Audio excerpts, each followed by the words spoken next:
नमस्कार। तो आगे बढ़ाते हैं इंटरनेशनल ट्रेड की कहानी को, जो पिछली बार खत्म हुई थी ट्रेड साइकिल पे। तो इस साइकिल के हर स्टेप पे कोई ना कोई डॉक्यूमेंटेशन जरूरी है।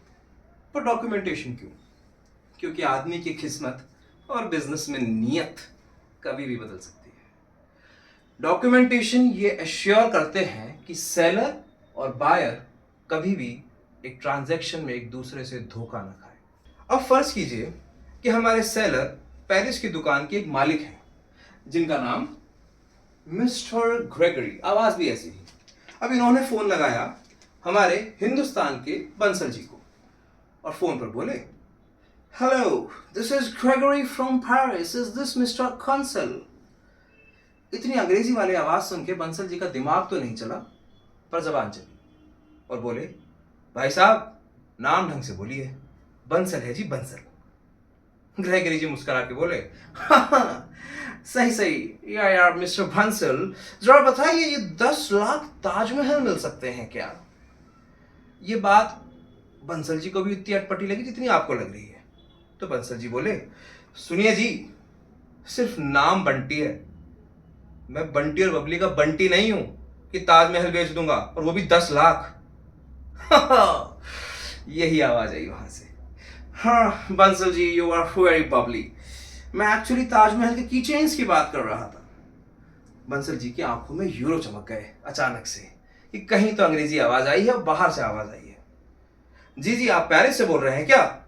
10 लाख क्या, 50 लाख मिल जाएंगे। आप ताजमहल के किचन्स क्या, आप कुछ भी ले जाइए। आप परचेज ऑर्डर भेजिए मेरे मेल पर, अभी तुरंत के इफेक्ट तुरंत से पहले आ जाने चाहिए मेरे पास। शुरू हुआ स्टेप 1। तो सबसे पहले ग्रेगरी जी ने क्या किया, इंटरेस्ट शो किया कि ताजमहल के किचन्स खरीदने हैं, जिसके लिए उन्होंने इशू किया परचेज ऑर्डर और document issued by the buyer before export.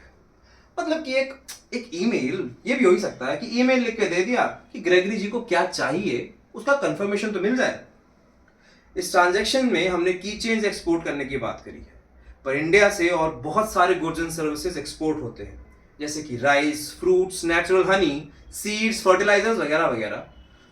Step 2, कहानी में आगे बढ़ते हैं। अब मिस्टर ग्रेगरी ने फोन पे कहा, बंसल जी, ये 10 लाख ताजमहल के की चेन्स का कॉस्ट क्या रहेगा? बंसल जी ने आप देखा ना ताऊ आंखें बंद करी और बोला, 120 रुपए price plus shipping plus taxes extra. आगे बोलिए। थोड़ी बहुत नेगोशिएशन, बातों का आदान प्रदान, उसके बाद बात पक्की हुई 100 रुपए पर पीस पे। अब 10 लाख ताजमहल के कीचेन्स का प्राइस फोन पे हो गया फाइनलाइज। बिल्कुल बात हुई पक्की। बात पक्की नहीं होती जी। बिजनेस में जबान पर विश्वास करना उतना ही मुश्किल है जितना आपने उस दोस्त पे विश्वास किया है जो पिछले 5 साल से आपके 10,000 रुपए लेके बैठा है और हर हफ्ते बोलता है कि अगले हफ्ते लौटा देगा। यहां क्या काम आया? यहां काम आता है प्रोफोर्मा इनवॉइस। एक इनवॉइस एक कच्चा बिल होता है, जैसे कि पक्के बिल से दिया हुआ एक पहले कच्चा बिल, जिसमें एक कोटेशन होता है 10 लाख कीचेन्स के प्राइस का, जिसमें टैक्स, शिपिंग्स, कस्टम्स सब ऐड होता है, और सबसे इंपॉर्टेंट एडवांस अमाउंट। ये होता है कंफर्म करने के लिए कि ऑर्डर इतने पे कंफर्म हो जाएगा, कुछ मिलेगा तभी तो मैं कुछ शुरू करूंगा ना। क्योंकि एक की चेन तो हम दिलदारी में किसी को भी दे सकते हैं, किसी भी इंपॉर्टेंट इंसान को, पर 10 लाख की चेन्स के लिए कंफर्मेशन जरूरी होता है। ये प्रोफॉर्मा इनवॉइस एक्ट करता है एज अ लीगल डॉक्यूमेंट, जिसके भरोसे पे ग्रेगरी जी एडवांस पेमेंट कर सकते हैं बंसल जी को। स्टेप 3, ग्रेगरी जी ने 50% किया पेमेंट, मतलब इंडिया में आए यूरोस। तो क्या काम आया? पेरिस के बैंक से हुआ आउटवर्ड रेमिटेंस, इंडिया के बैंक में आया इनवर्ड रेमिटेंस। एडवांस रिसीव होते ही बंसल जी ने प्रोडक्शन कर दिया शुरू। 10 लाख ताजमहल बड़े बड़े बॉक्सेस में पैक होते हैं, सॉरी माफ कीजिएगा, ताजमहल के कीचेन्स। स्टेप 5, कीचेन्स पैक होकर शिपिंग कंपनी के पास जाएंगे, जहां सारे बॉक्सेस कंटेनर में लोड होंगे। यहां बंसल जी एक डॉक्यूमेंट देंगे शिपिंग कंपनी को। अगला डॉक्यूमेंट पैकिंग लिस्ट, जिसमें कार्गो की पूरी जानकारी, जैसे कि डिटेल्स, वेट, साइज, यूनिट्स और सब कुछ। ये ग्रेगरी जी और बंसल जी के लिए एक वेरिफिकेशन डॉक्यूमेंट की तरह काम आता है कि जितने आइटम्स का बिल हुआ है उतने ही शिप तो हुए हैं ना, या बंटी जी सही में बहुत ज्यादा बंटी बबली के बंटी निकले? स्टेप 6, अब ये गुड्स कस्टम से क्लियर होंगे।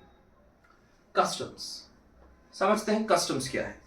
ये एक गवर्नमेंट एजेंसी है जो रिक्वायर्ड टैक्सेस कलेक्ट करती है और चेक करती है दो बातें।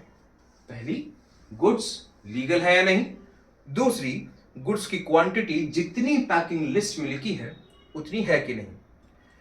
कस्टम्स एक्सपोर्ट का क्लियरेंस सर्टिफिकेट देती है जिसके कई नाम हो सकते हैं, जैसे एक्सपोर्ट डिक्लेरेशन फॉर्म, जिसे हम ईडीएफ के छोटे प्यारे से नाम के नाम जानते हैं, ईडीएफ फॉर्म, शिपिंग बिल और एक सॉफ्ट टैक्स फॉर्म भी मिल सकता है।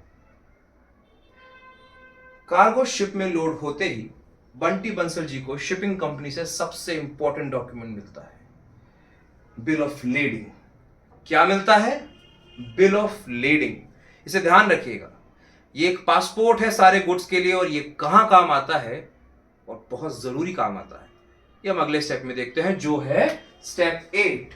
अब 10 लाख ताजमहल के कीचेन शिपिंग पोर्ट पर आईफल टावर के शहर पेरिस में पहुंच चुके हैं। अब हमारे ग्रेगरी जी शिपिंग पोर्ट पर जाके कहें कि ये कार्गो मेरे लिए है क्योंकि मैं इस देश का राजा हूं, तो भी शिपिंग कंपनी कार्गो हैंडओवर नहीं करेगी। कार्गो हैंडओवर होगा बिल ऑफ लेडिंग यानी बीएल दिखाकर, जो कि बंटी बंसल जी को इंडिया में कार्गो लोड होते टाइम मिला था। तो अब क्या करेंगे? तो इस बिल ऑफ लेडिंग यानी बीएल को इंडिया से कुरियर करना होगा पेरिस, ताकि ग्रेगरी जी कार्गो कलेक्ट कर सके। स्टेप 9, ये ध्यान से समझिएगा।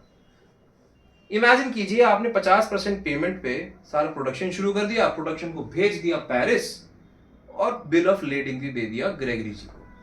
50% पेमेंट पर सारा माल पहुंच गया पेरिस, कार्गो ले लिया ग्रेगरी जी ने। अब 50% पेमेंट नहीं किया तो यहां काम आता है बिल ऑफ एक्सचेंज। एक व्हाइट पेपर पर बायर और सेलर की सारी डिटेल के साथ एक एग्रीमेंट, जो कि बंटी बंसल जी अपनी इंडियन बैंक को देते हैं, जैसे कि आईसीआईसीआई बैंक। अब आईसीआईसीआई बैंक ये एग्रीमेंट पेरिस को देगा कि भाई ये इंश्योर करो कि जब तक रिमेनिंग 50% पेमेंट नहीं होता तब तक बिल ऑफ लेडिंग का कुरियर ग्रेगरी जी के हाथ में ना जाए। काश ये एग्रीमेंट हमने उस दोस्त के साथ किया होता जो हमारे 10,000 रुपए लेके आज तक सिर्फ तारीख पे तारीख तारीख पे तारीख तारीख पे तारीख दिया जा रहा है। तो की चेंज ग्रेगरी जी के पास पहुंचे और उसका पेमेंट इंडिया में बंटी बंसल जी के पास। साइकिल हुई कंप्लीट। अब इस पूरी साइकिल में हम यानी बैंक कहां काम आता है ये अगले वीडियो में देखेंगे। तब तक आप जाकर अपने दोस्त से अपनी अगली डेट लीजिए ताकि आपको 10,000 का पेमेंट अगले हफ्ते अगली डेट में मिल जाए। तब तक वापस आते हैं। Thank you.